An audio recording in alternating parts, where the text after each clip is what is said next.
Sa Dakbayan sa Mandawi, gisiradan ang usa ka parte sa dan sa barangay Alang-Alang gumikan sa giingon nga pasyente sa COVID-19. Gilimitahan usab ang pagsud gawas sa mga tao sa maong dapit. Si Nico Serino sa report. Nagyagaw ang trapiko ning bahin sa barangay Alang-Alang human gisiradan ang usa ka parte sa P. Burgos Street sugod kagabi.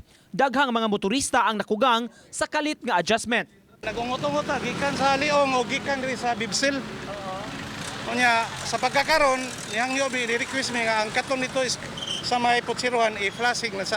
Gimando sa health officials ang pagpatak-op sa dan palibot sa usa ka panimay sa dapit ug gipa-disinfect na sab ang kalsada kagabi. Kaganiha, ang mga residente sa palibot labi na kadtong magsud gawas sa lugar hugot nga gimonitor. Gipangkuhaan sila og temperature ug gisiguro sab nga ma-sanitize. Register niya i-thermal ko niya i-put back kung gusto silang mo return. Kalit nga manggawas ang mga resulta.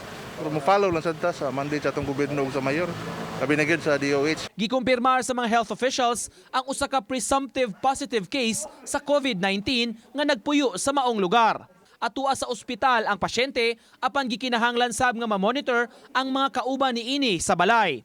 Lakip sa gi-monitor ang mga kasilinganan ug posibleng nakakontak sa pasyente.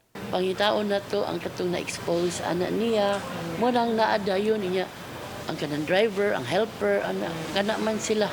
Bisag sila nag-self-quarantine na. Pero ang ilang helper magawas-gawas man kay na mo palitaan ni. Manay ato ang bantayan lang.